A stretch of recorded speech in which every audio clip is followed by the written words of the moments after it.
Viewers, welcome to homework online classroom. আবারও সবাইকে homework online ক্লাসরুমে স্বাগত জানাই।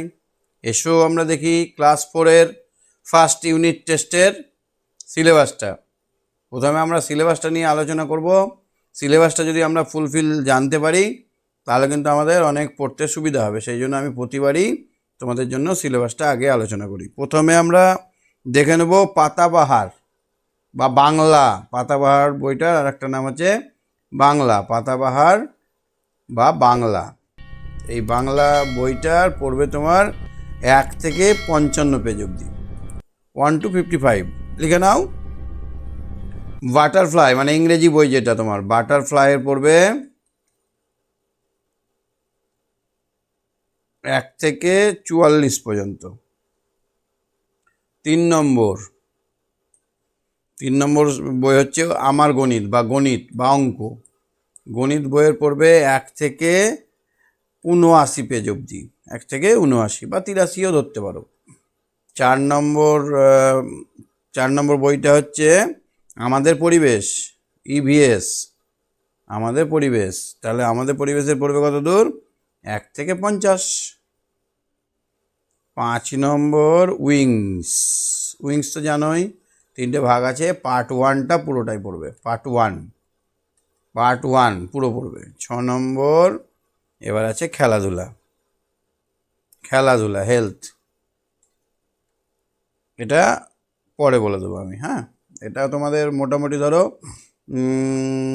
35 কার্ড অবধি পড়বে, কার্ড নম্বর থাকে এটাতে। আমি এটা পরের ডিটেলসে আরও বলে দেবো।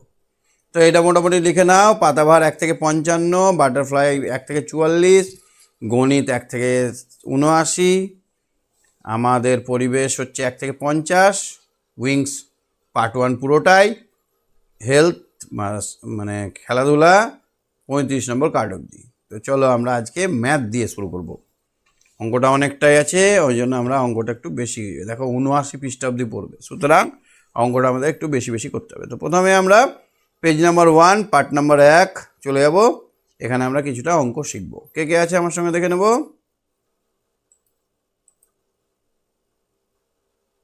আচ্ছা, প্রবলেম হচ্ছে আসতে নাকি?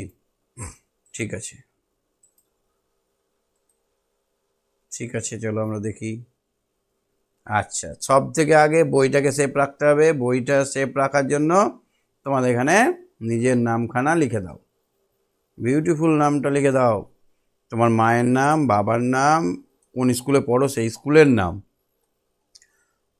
ক্লাস কোনটা তোমার, ক্লাস 4। 4 কী করে লেখা জানো? IV মানে 4, বা 4র্থ শ্রেণী লিখতে পারো। আমার রোল নাম্বার, তোমার যেটা রোল সেটা লিখবে। আমাদের বাড়ির ঠিকানা, তোমরা কীভাবে বাড়ি যাও, কোন পাড়ায় বাড়ি সেটা লিখবে। কেন বলো তো? যদি কিছু হয়ে যায় বই দেখেই তোমাকে চিনতে পারবো, বা বইটা যদি কারো অন্য কাছে চলে যায়, কেউ যদি ভুল করে নিয়ে নেয়, তাহলে আমরা বইটা খুঁজে পাবো সহজেই। তো চলো 1 নম্বরে আমরা দেখব কিছু গুণাগুণি শিখব। দেখো তো এই সাইডে কটা ইট আছে? এই দেখো, এদিকে আমি 4টে দেখতে পাচ্ছি, পেছন দিকেও কিন্তু 4টে আছে। তাহলে 4 আর 4 কত হয়? সামনের সারিতে 4টে, পেছনের সারিতে 4টে, তাহলে 8টা।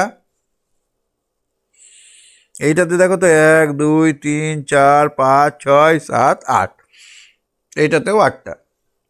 এই সারিতে কটা?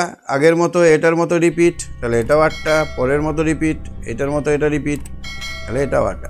তো 4 জায়গায় যদি 8টা 8টা থাকে, আমরা ক্লাস 2 অবধি জেনেছি 4 বার 8কে যোগ করতে হবে, অথবা কি এই 4কে 8 দিয়ে গুণ করতে হবে, বা 8কে 4 দিয়ে গুণ করতে হবে, তাহলে আমাদের হবে 32। গুণে দেখলেও দেখতে পারো 32টাই হবে। মোট সারির সংখ্যা কটা? মোট সারি কটা আছে? 4টে, 4টি সারি আছে, 4টে লাইনে ইট আছে, প্রতি সারিতে 8টা করে আছে। তাহলে মোট ইট বার করবো কি করে? 4 গুণিত 8 সমান 32টি। বুঝেছো? তাহলে আমরা ইট গুনতে শিখে গেলাম। এরকমভাবে যে কোনো জিনিস সাজানো থাকলো, ধরো এরকম একটা খেলনা আছে, এই বাটিতে আছে 3টে, এই বাটিতে আছে 3টে, এই বাটিতে 3টে, এরকম 50টা বাটি আছে।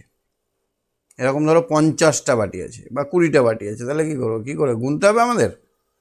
কটা বাটি আছে, 20টা বা 50টা, 20টা বা 50টা। একটা বাটিতে কটা আছে, 3টে, তাহলে 3 20 60, 3 দুগুণে 6, একটা শূন্য ফ্রিতে বসিয়ে দাও। যদি 50টা বাটি থাকে, 3 5 15, একটা শূন্য ফ্রিতে বসে যাবে এখানে, শূন্যর গুণ তো শূন্যই হয়। তাহলে এইভাবে আমরা সহজেই অনেকগুলো জিনিস পট করে অঙ্ক করে নিতে পারবো। তোমরা এরকম আইডিয়া করো তো, এরকম অঙ্ক কীরকম কোথায় কোথায় হতে পারে, কোথায় কোথায় হতে পারে। সমান সমান জিনিস থাকলে আমরা সেগুলোকে গুণ করতে পারবো। আবার দেখো আমরা সবাই মিলে ভাগও করে নিতে পারবো। ঝিলমিলদের মাঠে 300টি ইট সাজিয়ে রাখতে হবে,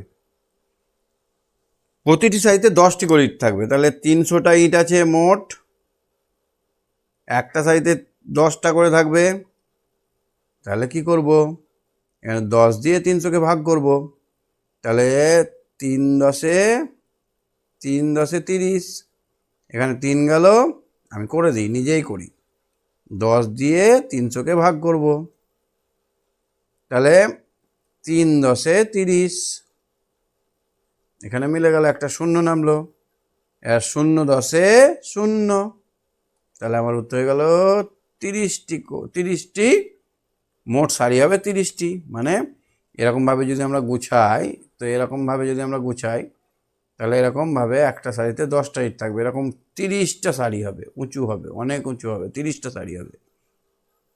সুজিত প্রতি সারিতে 8টি করে 208টি ইট সাজিয়ে রাখলো।